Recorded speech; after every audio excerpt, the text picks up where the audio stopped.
Ryan and I had only been married, I think it was for 9 months when we found out that I was pregnant. Our first ultrasound, it was looked like a little gummy bear, but it was our gummy bear and we were super excited.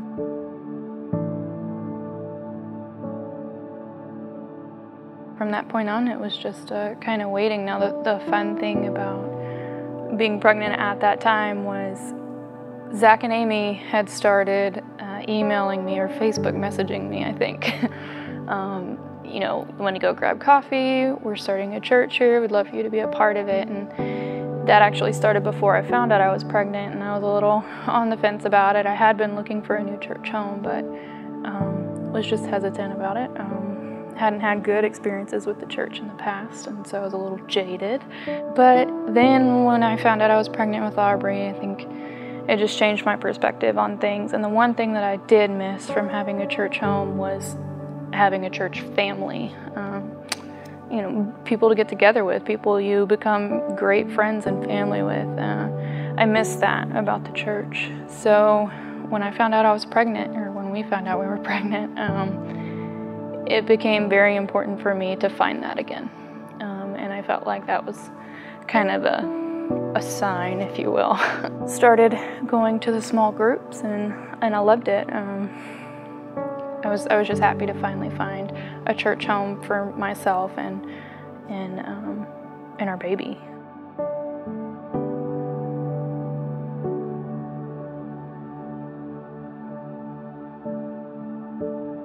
Like all new parents, we were really excited for our 20-week appointment.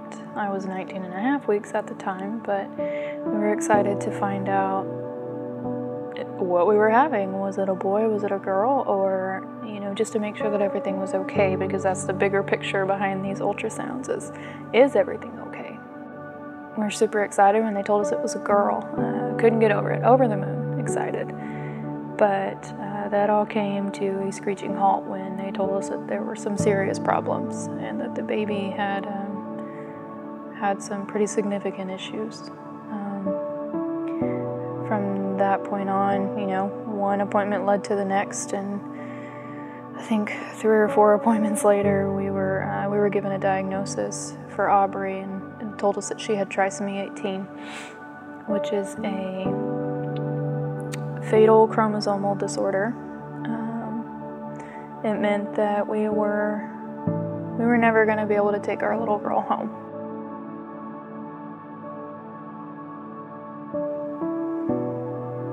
Devastated is a severe understatement. You're just completely broken.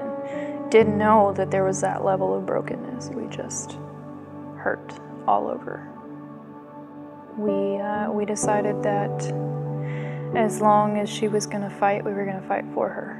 And so we decided to carry to term, or carry as long as her little heart kept beating. It felt wrong to deny her what little life she had. So we were going to see that through.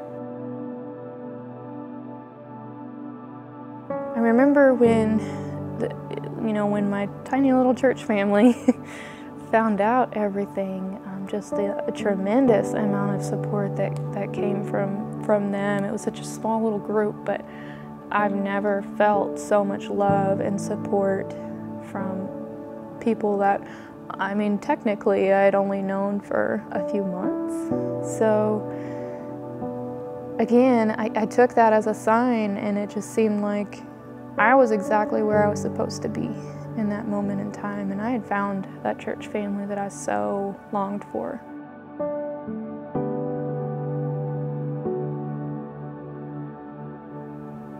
Aubry was born on January 27th at 1:07, and she was born into heaven. She never opened her eyes. She never took a breath.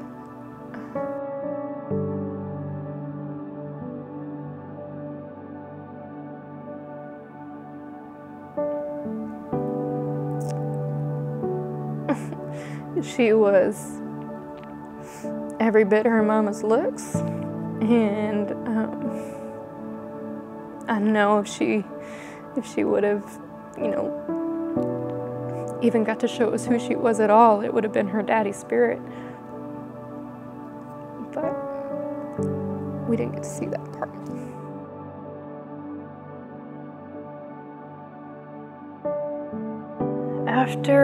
After Aubry was born,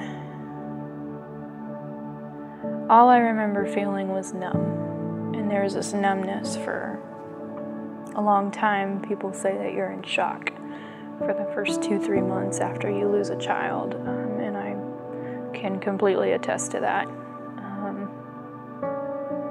I don't remember much. I remember certain things, but what I remember the most was just being in this unimaginable pain that there's just no getting out of.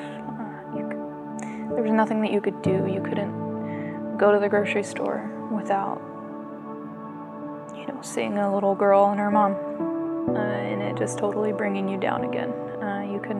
There was no normal life for the first few months after Aubry.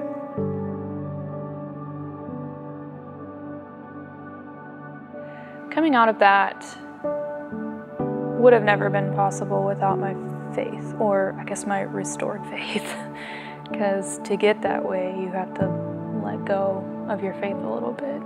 Gaining that back is what really has helped pull me out of that darkness.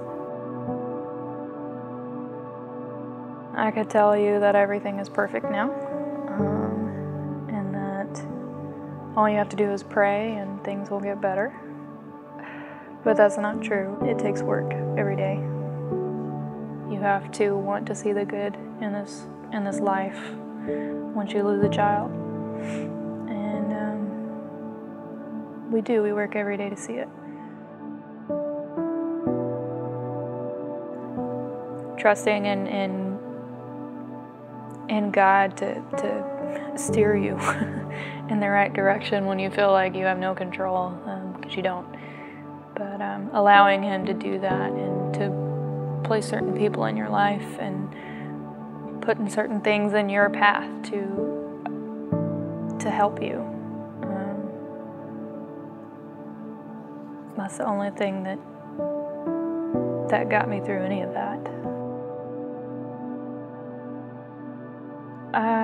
Something that has come from that situation, it helped me reestablish my love for photography, and since then I've been able to start my own photography company called Every Beat Photography. It's totally inspired by everything that Aubry was in my life and still is. I don't think that I would have ever had the courage to do this without her and without him. I think that you draw that kind of courage from very, very deep personal places in your heart and in your soul, and for me, that's where this came from. It's been life-changing, to say the least, and it's helped me, to just take a second and see the beauty in the chaos. It's just being able to step back for a second and just look at what's going on in the lens. Could be chaotic, can be crazy, your life is hectic, but there is always some beauty in it. So being able to stop and focus on that has been a huge, huge life-saving, life-altering thing for me. When I started the company, I decided that I wanted to do a nonprofit side as well. So I also offer free maternity photo shoots for anybody going through a fatal diagnosis during pregnancy, or a very complicated diagnosis during pregnancy where the outcome is uncertain. I wanted to do that because I didn't get a chance to go through that with Aubry, and I know that it would have meant the world to me to remember who I was with her and who she made me. The only way you find that kind of clarity in a time like that is through God. I mean, there's no other way. There's no other way to see it through that lens without Him. So I know that my photography is serving not only Aubry's purpose, but also God's purpose in my life right now.